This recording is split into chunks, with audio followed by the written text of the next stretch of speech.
తమ దుకాణాలను తమకు ఇప్పించాలంటూ విజయవాడ లెనిన్ సెంటర్ వస్త్ర దుకాణ ప్రాంగణం వద్ద పలువురు ఆందోళన నిర్వహించారు. తమకు చెందిన 26, 28, 29 నెంబర్ల దుకాణాలను వైఎస్ఆర్సీపీ పార్టీ అండదండలు ఉన్న నారంశెట్టి చిరంజీవి అనే వ్యక్తి ఆక్రమించుకొని ఇబ్బందులు పెడుతున్నాడంటూ సోరంపల్లి శివ, సోమయ్య, శ్రీనివాస్ అనే వ్యక్తులు దుకాణాల వద్ద ఆందోళన చేశారు. కనీసం అద్దె కూడా చెల్లించకుండా 6 సంవత్సరాల నుండి ఇబ్బందులు పెడుతున్నారని, షాపులు ఖాళీ చేయమంటే దౌర్జన్యం చేసి భౌతిక దాడులకు దిగుతున్నారంటూ కన్నీరు వరింతమయ్యారు. విజయవాడ లెనిన్ సెంటర్ వస్త్ర దుకాణాల షాపు వద్ద ఒకంత ఉద్రిక్తత చోటు చేసుకుంది. 26, 28, 29 దుకాణాలకు చెందిన యజమానులు శివ, సోమయ్య, శ్రీనివాసులు తమ దుకాణాల వద్ద కూర్చొని ఆందోళన చేపట్టారు. ఈ సందర్భంగా శివ, సోమయ్య, శ్రీనివాస్ విలేకరులతో మాట్లాడుతూ తమకు కేటాయించిన దుకాణాలను వైఎస్ఆర్సీపీ నాయకుడుగా అని చెప్పుకుని తిరిగే నారంశెట్టి చిరంజీవి ఆక్రమించి కనీసం అద్దె కూడా చెల్లించకుండా దౌర్జన్యానికి దిగుతున్నాడని ఆవేదన వ్యక్తం చేశారు. తమకు పొట్టకూటి కోసం అధికారులు దుకాణాలు కేటాయిస్తే వయ్యేభారంతో తాము అద్దెకిచ్చామని, అయితే గత ప్రభుత్వ పాలనలో అధికారాన్ని అడ్డం పెట్టుకుని నాయకుల అండదండలతో చిరంజీవి తమకు అద్దె కూడా చెల్లించకుండా ఇబ్బందులు పెడుతున్నారని వాపోయారు. 6 సంవత్సరాల నుండి అద్దె చెల్లించకపోగా అదేమని ప్రశ్నిస్తే తమపై భౌతిక దాడులకు దిగుతున్నారని చెప్పారు. దుకాణాల యజమానుల ఆందోళన సమాచారంతో అక్కడికి చేరుకున్న తెలుగు మహిళా నాయకురాలు షేక్ ఆశా బాధితుల పక్షాన్ని నిలిచారు. వారి షాపులు వారికి ఇచ్చేయాలంటూ చిరంజీవి అనే వ్యక్తికి నచ్చజెప్పి ఎదురుచూడక అంగీకరించకపోవడంతో వాగ్వాదం జరిగింది. ఈ సందర్భంగా ఆశా మాట్లాడుతూ వైసీపీ ప్రభుత్వాన్ని అడ్డం పెట్టుకుని గత ప్రభుత్వ పాలనలో వెల్లపల్లి శ్రీనివాసరావు, మల్లాది విష్ణు పేర్లు చెప్పుకుని అమాయకులైన దుకాణ యజమానులను చిరంజీవి ఇబ్బందులు పెట్టారని అన్నారు. తక్షణమే వారి దుకాణాలు వారికి ఇవ్వకపోతే చట్టపరంగా న్యాయం జరిగేలా చూస్తామని అన్నారు. మైనార్టీ నాయకులు ఫతవల్లా మాట్లాడుతూ వైసీపీ ప్రభుత్వం పతనమై ఏడాదైనా నేటికి కొందరు వైసీపీకి చెందిన వారు అమాయకులను ఇబ్బంది పెడుతూనే ఉన్నారన్నారు.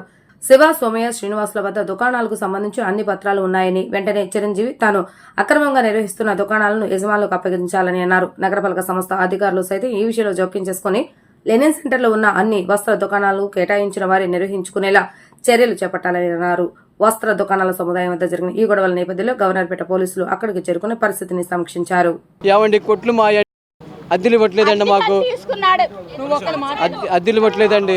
2018లో వేసాడండి, 2021లో తీసాడండి. అదేనా ఎవరో అవినాష్ తీపిస్తే మేము అన్నం తింటుంటే సుబ్బారావు పిలిపించి అర్జెంటుగా వెళ్ళి కోర్టు ముందు రాజీనామా చేయి అన్నాడు. ఏమండి కోర్టులో ఉందంటే తీసాడు కోర్టులో అని ఈయనకి సలహా చెప్పి 5 పైసలు ఇవ్వద్దు వాళ్ళకి. మేము 7.5 లక్షలు వాళ్ళకి పైసలు అయ్యొద్దు, నువ్వు అక్కర్లేదు. వాళ్ళకి 5 పైసలు ఇవ్వద్దు, నువ్వు మొత్తం కట్టేసాయి. మొత్తం ఇప్పటి నుంచి ఎప్పటి నుంచి చెప్పు. మా 8 సంవత్సరాలు బయట ఇవ్వట్లేదండి సరిగ్గా. మహా ఇస్తే 1 సంవత్సరం ఇచ్చాడు, కనీసం 8 లక్షల రూపాయలు రావాలి. నాకు డబ్బు రావట్లేదండి. మాకు లైలింగ్ సెంటర్లో 26, 28, 29 షాపు ఓనర్లు వీళ్ళకి గత ప్రభుత్వంలో 2019లో ప్రభుత్వం వచ్చిన తర్వాత, సైకో ప్రభుత్వం వచ్చిన తర్వాత, ఆ గుండా రాజ్యం ప్రభుత్వంలో వీళ్ళు కొట్లు రెంట్కి ఇస్తే ముసలోళ్ళు ఈ బతకటానికి ఇదిగో ఫలానా మనిషి ఆయన ఒక వైసీపీ కార్యకర్త వీళ్ళకి అద్దెలు ఇవ్వకుండా షాపులు ఖాళీ చేయమంటే భయప్రాంతాలు చేసి వీళ్ళకి భయపిచ్చి ఏదనంటే మిమ్మల్ని చంపుతాను నాకు ఇదిగో కాసేపు మన ఎల్లంపల్లి పేరు వాడాడు. ఎల్లంపల్లి అప్పుడు మినిస్టర్గా ఉన్నప్పుడు కాసేపు మల్లాది విష్ణు గారి పేరు వాడారు. అంటే ఆ రకంగా వాళ్ళు పేర్లు వాడి ఈ ముసలోళ్ళండి తినడానికి తిండి లేదు వీళ్ళకి.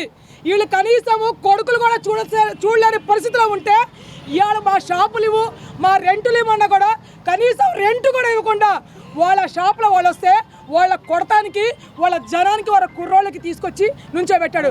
అంటే ఇంకా ఈ రాజ్యంలో కూడా అంటే కూటమి ప్రభుత్వం వచ్చిన తర్వాత కూడా వాళ్ళు ఇంకా వైసీపీ వాళ్ళు ఇంత గుండా రాజ్యం చేస్తున్నారంటే మీరు అర్థం చేసుకోవాలా.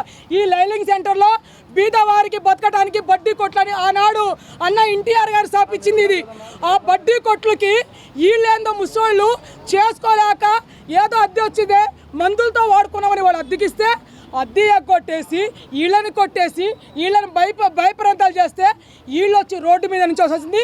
ఎవరినో పిలుచుకొచ్చి 1,00,000 రూపాయలు రెంట్కి ఈయన ఇచ్చుకున్నాడంట. ఇది న్యాయమా అడుగుతున్నా. ఇది ఈ ప్రభుత్వంలో ఇట్లాంటి జరగవు కాబట్టి నేను ఒక తెలుగు మహిళగా వీళ్ళకి నేను ఒక అండగా వచ్చాను. ఈ ముసోళ్ళకి వీళ్ళందరికీ న్యాయం జరిగేంత వరకు నేను పోరాడతాను. నేను ఇక్కడే కూర్చుంటానని చెప్తున్నాను. మాకు అద్దెలెత్తలేదు, మా షాప్ మాకు కావాలి. ఎన్ని సంవత్సరాలు ఓపు పెట్టాం. ఇంక మాకు కాళ్ళు అరిపోయినాడు, అరిపోయి షుగరు బీబీ నడుము అరిగిపోయింది, కాళ్ళు పోయింది. అమ్మగారండి మీ చెప్పులు మాత్రం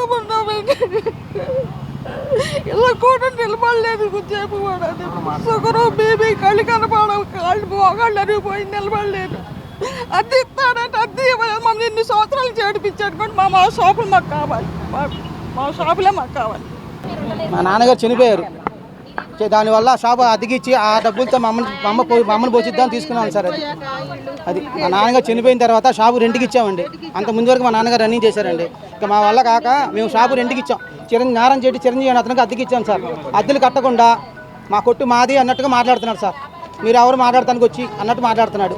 మా కొట్లు మాకు అద్దెలు కావాలా, మా కొట్లు ఖాళీ చేసి మాకు హ్యాండ్ ఓవర్ చేయాలా, అది సార్ మాది. ఎవరికైతే కార్పొరేషన్ ఇచ్చిందో ఎవరి పేరు మీద ఉందో ఇక్కడ వాళ్ళు వ్యాపారాలు చేయట్లేదు. వాళ్ళు వేరే వాళ్ళకి ఇచ్చుకోవటం, అద్దెలకి ఇచ్చుకోవటం, దీంట్లో కబ్జాదారులు చేరి 3-4 షాపులు కబ్జా చేసుకొని ఆ పేదలకు ఒక్క రూపాయి కూడా వెళ్లకుండా వీళ్ళు దౌర్జన్యం చేస్తున్నారు. ఏంటంటే గత 5 సంవత్సరాల నుంచి మా వెనకాల వైసీపీ నాయకులు ఉన్నారు, మా వెనకాల వైసీపీ ఎమ్మెల్యేలు ఉన్నారు, వైసీపీ ఎంపీలు ఉన్నారని దౌర్జన్యాలు చేసి ఈరోజు ఇక్కడ చిరంజీవి అనే అతను 3 షాపులు కబ్జా చేసుకొని పేద ఎవరైతే షాప్ ఓనర్ ఉన్నారో వాళ్లకు బయటకు గెంటేశాడు.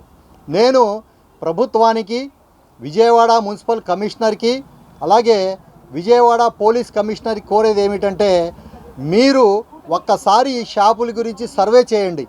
ఈ షాపులు ఎవరికి కేటాయించారు, దీనిపై పన్ను ఎవరు కడుతున్నారు, ఇక్కడ వ్యాపారాలు ఎవరు చేస్తున్నారు. ఇంకోటి ఏంటంటే ప్రతి షాపులో సీసీ కెమెరాలు ఉన్నాయి.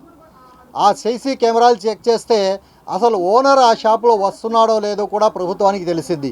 కాబట్టి నేను ఈ విషయాన్ని ఇక్కడ సెంట్రల్ నియోజకవర్గ ఎమ్మెల్యే బోండా ఉమాద్ గారి దృష్టికి, ఎంపీ గారి దృష్టికి, అలాగే పోలీస్ కమిషనర్ గారి దృష్టికి, మున్సిపల్ కమిషనర్ గారి దృష్టికి కూడా మేము తీసుకెళ్తున్నాం.